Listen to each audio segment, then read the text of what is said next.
نحمده ونصلي ونسلم على رسوله الكريم فأما بعد اعوذ باللہ السمیع العلیم من الشیطان الرجیم بسم اللہ الرحمن الرحیم۔ پروگرام الرحیق المختوم کی 67ویں قسط کے ساتھ میں ہوں محمد عمر خان۔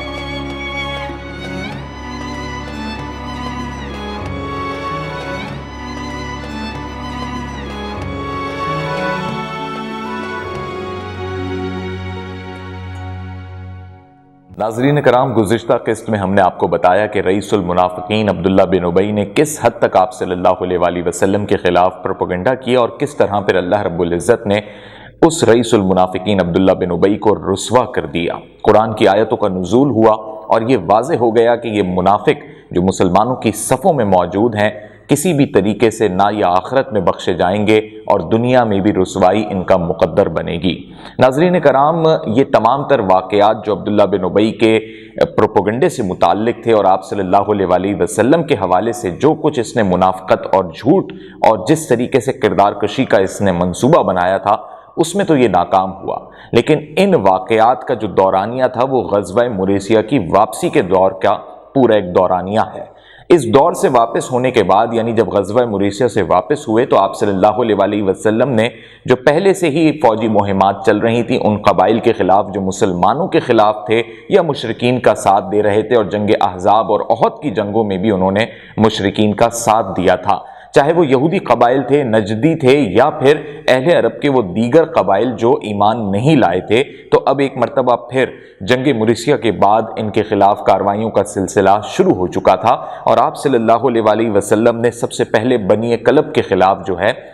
جب یہ منافقوں کا معاملہ ختم ہوا تو پھر اب بنی کلب کے خلاف کارروائی کا آغاز ہوا۔ اس میں ایک سریہ پیش آیا، یعنی آپ صلی اللہ علیہ وآلہ وسلم نے حضرت عبد الرحمن بن عوف رضی اللہ تعالی عنہ کی یہ ذمہ داری لگائی کہ ان کی قیادت میں مسلمانوں کا ایک لشکر آگے بڑھے اور وہ بنی کلب کے اوپر حاوی ہو جائے یا ان پر حملہ کرے۔ تو یہ ناظرین کرام سن 6 ہجری کا واقعہ ہے۔ ماہ شعبان میں آپ صلی اللہ علیہ وآلہ وسلم نے خود حضرت عبد الرحمن بن عوف رضی اللہ تعالی عنہ کو دستار پہنائی، ان کے سر پر پگڑی باندھی، اور اس لڑائی میں انہوں نے، یعنی آپ صلی اللہ علیہ وآلہ وسلم نے یہ وصیت فرمائی کہ سب سے پہلے انہیں دعوت اسلام دینا، یعنی تبلیغ اسلام کرنا۔ اگر وہ لوگ تمہاری بات پر یقین کریں اور اللہ پر ایمان لے آئیں تو پھر ان پر جنگ نہیں کرنا، انہیں قتل نہیں کرنا، اور جو ان کا بادشاہ ہے، جو ان کا حکمران ہے، اس کی بیٹی سے شادی کر لینا۔ جب حضرت عبد الرحمن بن عوف رضی اللہ تعالیٰ عنہ وہاں پہنچے اور 3 روز تک پہلے انہوں نے اسلام کی دعوت دی تو بالآخر ان کی قوم نے، بنی کلب نے، اس بات پر یقین کر لیا اور دعوت اسلام کو قبول کر لیا اور اللہ پر ایمان لے آئے۔ تو پھر حضرت عبد الرحمن بن عوف نے تمازر بنت ازبغ سے شادی کر لی، یعنی یہ ان کے بادشاہ کی بیٹی تھی، اور اس طرح حضرت عبد الرحمن کے ایک صاحبزادے پیدا ہوئے جن کا نام تاریخ اسلام میں ابو سلمہ ہے۔ اس کے بعد ناظرین کرام ایک اور بنی سعد کے ساتھ معاملہ پیش آیا، اور یہ بھی اسی مہینے کا واقعہ ہے۔ اس وقت آپ صلی اللہ علیہ وآلہ وسلم نے جس صحابی کو روانہ کیا وہ حضرت علی رضی اللہ تعالی عنہ تھے، اور اس کی وجہ یہ ہوئی کہ رسول اللہ صلی اللہ علیہ وآلہ وسلم کو جب یہ معلوم پڑا کہ بنو سعد کی ایک جماعت نے یہودیوں کو مدد دینا چاہی تھی، اور آپ صلی اللہ علیہ وآلہ وسلم نے حضرت علی کو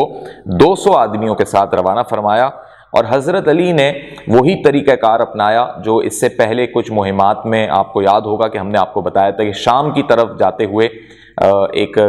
جگہ تھی جہاں پر لٹیروں کے خلاف آپ صلی اللہ علیہ وآلہ وسلم نے خود اس میں شامل ہو کے کارروائی کی تھی۔ تو آپ صلی اللہ علیہ وآلہ وسلم رات کے اوقات میں سفر کرتے تھے، صبح کے وقت چھپ جاتے تھے، تو حضرت علی نے بھی یہی طریقہ کار اپنایا، اور جب اس طریقہ کار سے اتنے قریب ان کے پہنچ گئے بنو سعد کے تو ایک جاسوس کو گرفتار کر لیا،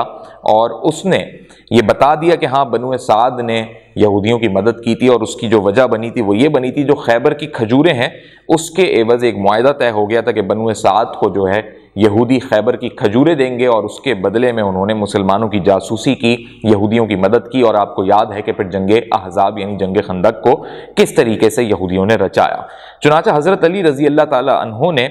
ان پر شب خون مارا، یعنی بھرپور طریقے سے حملہ کیا 200 افراد کے لشکر کے ساتھ، اور جب اچھے طریقے سے ایک جنگ ہوئی تو اس میں حضرت علی 500 اونٹ اور 2000 بکریاں لے کر وہاں سے واپس آئے، اور بنو سعد کی جو عورتیں اور بچے تھے وہ بھاگ نکلے تھے، لہٰذا وہ نہیں قیدی بن سکے، اور ان کا جو سردار تھا بنو سعد کا، اس کا نام وبر بن علیم تھا۔ تو یہ تمام تر وہ لوگ تھے جو یا تو مار دیے گئے یا بھاگ نکلے، لیکن اس سریہ دیار بنی سعد میں حضرت علی کو جانوروں کی ایک بڑی تعداد ہاتھ لگی۔ اس کے بعد ناظرین کرام حضرت ابو بکر صدیق اور حضرت زید بن حارثہ کا نام آتا ہے، اور پھر رمضان کا مہینہ لگ گیا تھا، سن 6 ہجری کا یہ واقعہ ہے۔ تو اب رسول اللہ نے وادی القرا کی جانب جو ہے ایک روانہ کیا لشکر مسلمانوں کا، اور وہاں پر بنو فزارہ کی ایک شاخ تھی، انہوں نے دھوکے سے رسول اللہ صلی اللہ علیہ وآلہ وسلم کو قتل کرنے کا منصوبہ بنایا تھا، اور یہ خبر آپ صلی اللہ علیہ وآلہ وسلم تک پہنچ گئی تھی۔ لہٰذا اللہ کے نبی کے خلاف، اللہ کے دین کے خلاف یا اللہ کی کتاب کے خلاف جب بھی کوئی منصوبہ اس قسم کا بنایا جائے گا تو انہیں پھر قتل کرنے کا حکم ہے۔ تو نبی پاک صلی اللہ علیہ وآلہ وسلم نے حضرت ابو بکر صدیق رضی اللہ تعالی عنہ کو روانہ فرمایا، اور حضرت سلمہ بن عقو رضی اللہ تعالی عنہ کا یہ بیان ہے کہ اس سریہ میں بھی آپ صلی اللہ علیہ وآلہ وسلم کے ساتھ تھا میں۔ جب ہم صبح کی نماز پڑھ چکے تو آپ صلی اللہ علیہ وآلہ وسلم کے حکم سے ہم لوگوں نے چھاپا مارا، یعنی خود آپ صلی اللہ علیہ وآلہ وسلم تو شامل نہیں ہوئے، اور جو اس میں قیادت کر رہے تھے وہ حضرت ابو بکر کر رہے تھے۔ اور یہ بھی اس میں بتایا جاتا ہے کہ وادی القرا کے قریب جب یہ حملہ کیا گیا یا جب چھاپا مارا گیا تو اس میں یہ ہوا ناظرین کرام کہ ایک عورت جس کا نام ام قرفہ تھا، یہ وہ عورت تھی جو لوگوں کو بھڑکاتی تھی، ورغلاتی تھی کہ رسول اللہ صلی اللہ علیہ وآلہ وسلم کو نعوذ باللہ قتل کرنا ہے، اور لوگوں کو اکساتی تھی۔ یہ بہت زیادہ نبی پاک صلی اللہ علیہ وآلہ وسلم سے دشمنی اور عداوت رکھتی تھی، لہٰذا اس نے اپنے خاندان کے بھی کچھ افراد، لڑکے جو نوجوان آدمی تھے، ان کو تیار کر رکھا تھا کہ کسی بھی وقت ایسا موقع لگے، چاہے کوئی جنگ ہو، کوئی فوجی کارروائی ہو، یا پھر کوئی موقع لگے تو نبی پاک صلی اللہ علیہ وآلہ وسلم کو قتل کرنے کا لوگوں کے دلوں میں ارادہ ڈالتی تھی۔ اس کی ایک بیٹی تھی ناظرین کرام جو عرب کی حسین ترین عورتوں میں شامل تھی، اس کے حسن و جمال کی بڑی مثالیں دی جاتی تھیں۔ لہٰذا ہوا یہ کہ جب اس پوری وادی القرا پہ جب حملہ آور ہوئے تو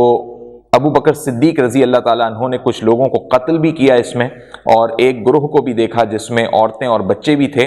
تو وہ لوگ پہاڑ پر جا پہنچے تھے، ان کا اتنا پیچھا نہیں کیا گیا، لیکن اس عورت کا جب معلوم ہوا کہ ام قرفہ بھی وہاں پر موجود ہے تو ہوا یہ ناظرین کرام کہ جو اس کی بیٹی تھی اس کو پھر پکڑ کر ابو بکر صدیق رضی اللہ تعالیٰ عنہ کے پاس لایا گیا۔ تو انہوں نے وہ جو لڑکی تھی جو بڑی خوبصورت تھی، جس کا بڑا ذکر ہوتا تھا عرب میں، تو وہ حضرت سلمہ بن عقو رضی اللہ تعالی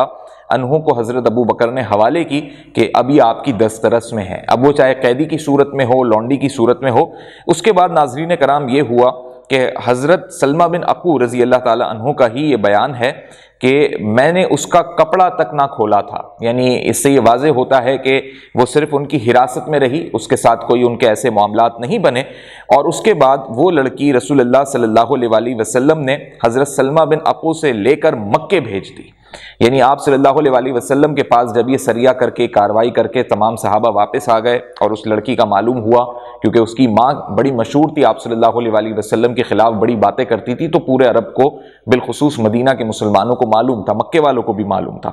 چونکہ یہ لڑکی بڑی خوبصورت تھی، بڑی حسین تھی، اور اس کی سمجھیں کہ ایک طریقے سے عرب کے اندر بڑی مانگ تھی، مانگ یا طلب اس معاملے میں تھی کہ ہر کوئی اس سے شادی کرنا چاہتا تھا، یا وہ چاہتا تھا کہ یہ حسین و جمیل لڑکی مجھے مل جائے۔ تو اللہ کے رسول نے یہ لڑکی پھر حضرت سلمہ بن عقو سے لے کر واپس مکے جب بھیجی تو اس کی غرض یہ تھی کہ مکے کے اندر کچھ مسلمان قیدی تھے، تو اللہ کے رسول نے یہ حکمت اپنائی کہ اس لڑکی کی جو طلب مکے والوں کو بہت زیادہ تھی تو اس کے بدلے مسلمانوں نے اپنی قیدیوں کو چھڑوایا۔ تو ام قرفہ ایک بے انتہا شیطان صفت خاتون تھی، اور دیکھیے کہ اس کا جو انجام ہوا وہ یہ ہوا کہ اس کی جو بڑی حسین ترین لاڈلی بیٹی تھی اس کی، تو وہ اس سے جدا ہو گئی، اور وہ پھر مکے والوں کے ہاتھ میں جا کے سمجھیں فروخت ہو گئی، یا اس کے بدلے میں ناظرین کرام مسلمانوں نے اپنے صحابہ کو چھڑوا لیا، یا ان مسلمان قیدیوں کو جو ہے وہ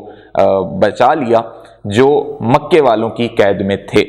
اس کے بعد ناظرین کرام ایک بڑا دل خراش واقعہ ارنین کے حوالے سے پیش آیا۔ وہ واقعہ یہ ہے کہ رمضان کا مہینہ گزرا، سن 6 ہجری میں شوال کا مہینہ لگ گیا۔ حضرت قرظ بن جابر فہری رضی اللہ تعالی عنہ کی قیادت میں ایک وفد کو روانہ کیا گیا تھا، اور اس کا سبب یہ ہوا تھا کہ 2 قبیلے تھے ناظرین کرام، عقل اور عرینہ۔ عقل ان کی ایک شاخ تھی، ارینا اصل قبیلہ تھا اور یہ اورنین کا واقعہ اسی قبیلے سے نکلا ہے۔ تو اس کے چند افراد مدینے میں آئے تھے اور انہوں نے کہا تھا کہ ہم اسلام لانا چاہتے ہیں، اسلام کو سمجھنا چاہتے ہیں۔ لہٰذا جب وہ مدینے میں آئے تو وہ آ کے بیمار پڑ گئے تھے۔ بیمار پڑ گئے تو نبی پاک صلی اللہ علیہ وسلم نے ان کی بیماری کی بہتری کے لیے ان کو جو آب و ہوا بدل جاتی ہے تو الٹیاں لگ گئیں یا انہیں موشن ہو گئے، تو اس قسم کے کچھ ان کے ساتھ واقعہ ہوا کہ آپ صلی اللہ علیہ وسلم نے انہیں چند اونٹوں کے ساتھ چراگاہ کی طرف بھیج دیا اور یہ حکم دیا کہ ان کو اونٹوں کا دودھ اور پیشاب پلایا جائے تو اس سے یہ بہتر ہو جائیں گے۔ تاریخ میں اس بات کا ذکر ہے، لہٰذا یہ لوگ تندرست بھی ہو گئے اس سے۔ اس کے بعد ناظرین کرام، رسول اکرم صلی اللہ علیہ وسلم کے جو رائی تھے اس کو قتل کر دیا گیا۔ یعنی اب آپ یہ دیکھیے کہ یہ لوگ آئے اور ان دونوں قبائل کے لوگوں نے آ کے مدینے میں کہا کہ ہم اسلام قبول کرنا چاہتے ہیں، اسلام میں ہماری دلچسپی ہے، اور انہوں نے یہ بھی ظاہر کیا کہ جیسے ہم نے اسلام قبول کر لیا ہے۔ لیکن یہ بیمار پڑ گئے تو ایک طرف ان کی طبیعت کی بہتری کے لیے آپ صلی اللہ علیہ وسلم نے سوچا کہ مدینے میں آئے ہیں، اپنی جگہ چھوڑ کے آئے ہیں، لہٰذا ان کی آب و ہوا بدل گئی، تو یہ جس جگہ سے آئے ہیں وہاں اونٹ یا چراگاہیں ہوتی تھیں، تو آپ صلی اللہ علیہ وسلم نے فرمایا کہ انہیں چراگاہ کی طرف لے جائیں۔ اب جس شخص کی یہ ذمہ داری لگی، جو صحابہ کرام لے کر گئے ہوں گے اور چراگاہ میں لے جا کے ان کی تیمارداری ہوئی، انہیں اونٹ کا دودھ پلایا گیا اور ان کی اس تیمارداری کے نتیجے میں وہ صحت یاب ہو گئے، تندرست ہو گئے۔ اب جب تندرست ہو گئے، جو تیمارداری کرنے والے لوگ تھے، جو مسلمان تھے، تندرست ہوتے ہی انہوں نے ان کو قتل کر دیا۔ گویا ان کا مقصد وہ اونٹ چرانا تھا اور یہ ایک طریقے کے ڈکیت تھے، ایک طریقے کے یہ سمجھیں کہ لٹیرے تھے۔ جب اس بات کی خبر یہ مدینے میں پہنچ گئی، لہٰذا رسول اللہ صلی اللہ علیہ وسلم نے پھر ان کی تلاش میں حضرت قرظ بن جابر فہری کو 20 صحابہ کے ساتھ بھیجا اور روانہ کیا۔ اور دیکھیں ناظرین کرام، اس میں جو یہ قتل ہوا، یہ دھوکے سے تو قتل ہوا ہی ہوا، لیکن یہ بھی میں آپ کو بتاؤں کہ انہوں نے ان جو چراگاہوں کو چرانے والے لوگ تھے، مسلمان تھے، وہ اس میں صحابی بھی تھے۔ صحابی سے مراد یہاں یہ بھی ہے کہ وہ اللہ کے رسول کو دیکھتے بھی تھے، اللہ کے رسول کے اوپر ایمان بھی لائے تھے اور اللہ کے رسول کے دوستوں میں بھی شامل تھے۔ تو ان کو قتل انہوں نے بڑی بے دردی سے کیا تھا، ٹکڑوں میں قتل کیا تھا، اور ان کی جو اس طریقے سے قتل کرنے کی یہ واردات ہوئی تھی، الغرض اس کے پیچھے وہ لٹیرے تھے، انہوں نے صرف اونٹ وہاں سے چرانے تھے، لیکن جس بے دردی سے قتل کیا تھا اور جس دھوکے کے ساتھ انہوں نے یہ مذاق بنایا تھا اسلام کا، تو ان کو بڑی کڑی سزا ملنی تھی۔ لہٰذا ان کو پھر تلاش کیا گیا، 20 صحابہ کا لشکر حضرت قرظ بن جابر فہری رضی اللہ تعالیٰ عنہ کی قیادت میں گیا اور بالآخر ان کو ڈھونڈ لیا۔ جب ان کو ڈھونڈ لیا تو جو اونٹ لے کر وہ گئے تھے وہ تو انہوں نے پکڑ لیے، لیکن اب جن لوگوں کو قتل کیا گیا تھا ان کے قصاص کے طور پہ ان کے جو ورثہ تھے، انہوں نے پھر یہی مطالبہ کیا کہ ہم بھی ان کو قتل کرنا چاہتے ہیں، اور جس طریقے سے قتل کیا گیا ہمارے لوگوں کو۔ تو اس پر ناظرین کرام یہ ہوا کہ قصاص کے بدلے میں ان تمام تر لوگوں کو، جن کی تیمارداری بھی کروائی گئی، جو آ کے جھوٹ بول کے کہ ہم نے اسلام قبول کر لیا لیکن یہ اونٹ چرا کے بھاگ رہے ہیں، تو بالآخر ان کو اس طرح قتل کیا گیا کہ ان کے جان سے ان کو نہیں مارا گیا بلکہ ان کے ہاتھ پاؤں کاٹ دیے گئے۔ ہاتھ پاؤں کاٹنے کے بعد چونکہ اسلام کے ساتھ انہوں نے ایک مذاق کیا، اسلام کے ساتھ انہوں نے ایک بے حرمتی کا رویہ اختیار کیا کہ اسلام کو انہوں نے مذہب نہیں سمجھا اور ایک انہوں نے ایسی چال چلی، تو اس کی سزا کے طور پہ ان کی آنکھوں میں گرم سلائیاں بھری گئیں۔ یعنی آپ یہ سمجھیں کہ ان کو اندھا کر دیا گیا اور پھر ہررا کا ایک مقام تھا، اس کے گوشے میں چھوڑ دیا گیا۔ اب نہ ان کے ہاتھ پاؤں ہیں اور نہ ان کی آنکھیں ہیں، اور وہ اسی زمین پر، تپتی زمین پر تڑپ تڑپ کر اپنے کیفر کردار کو پہنچ گئے۔ یہ واقعہ صحیح بخاری میں حضرت انس سے بھی روایت کیا گیا۔ تو یہ ظاہر ہوتا ہے کہ اگر مسلمانوں کے ساتھ کوئی چالاکی، چال بازی، دھوکہ دہی کرے گا، دین اسلام مذہب کے ساتھ کوئی اس طریقے کا تضحیک آمیز رویہ اختیار کرے گا کہ آج وہ مسلمان ہو جائے، کل وہ مسلمانوں کے خلاف کام کرے یا اسلام کے خلاف بات کرے،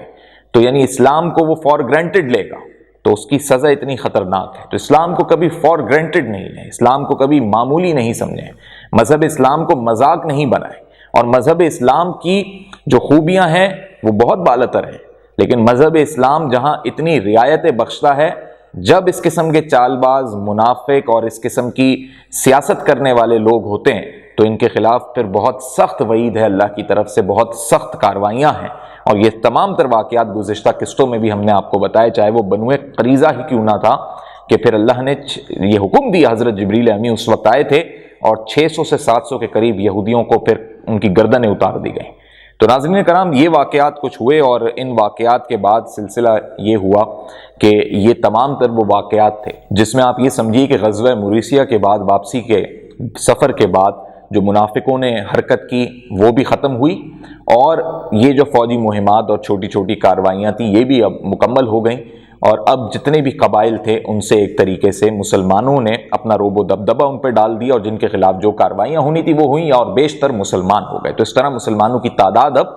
کافی حد تک بڑھ چکی تھی، مسلمان اب عرب میں پھیلتے جا رہے تھے، اور یہی وہ وقت ہے ناظرین کرام کہ اسی 6 ہجری کے اندر، اب یہ شوال کے تو یہ میں نے آپ کو واقعہ بتا دیا، اس کے بعد مہینہ لگا ذی القعدہ کا۔ تو ذی القعدہ کے مہینے میں آپ صلی اللہ علیہ وآلہ وسلم کو ایک خواب دکھایا گیا، اللہ نے یہ خواب دکھایا، اور اللہ نے ایک بہت ہی حسین ترین اور خوبصورت خواب دکھایا۔ اور کیا خواب دکھایا ناظرین کرام کہ آپ صلی اللہ علیہ وآلہ وسلم اپنے رفقا کے ساتھ، صحابہ کے ساتھ احرام باندھے ہوئے ہیں، احرام کی حالت میں آپ صلی اللہ علیہ وآلہ وسلم مکے کی طرف جا رہے ہیں، خانہ کعبہ کا طواف کر رہے ہیں۔ اللہ اکبر! میرا نبی محمد صلی اللہ علیہ وآلہ وسلم جو اپنے شہر مکہ سے نکالا گیا،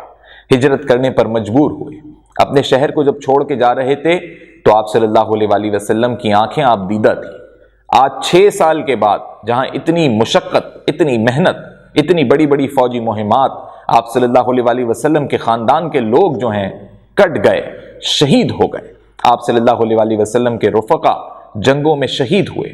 مسلمانوں نے بے انتہا محنت کی۔ یہ 6 سالوں کی محنت کے بعد اب اللہ نے بشارت دی ہے کہ اے میرے پیارے نبی، تمہیں یہ خواب اسی لیے دکھایا گیا ہے کہ اب تم مکے کی طرف جاؤ گے، یعنی یہ فتح کی بشارت ہے، فتح مکہ کی بشارت ہے۔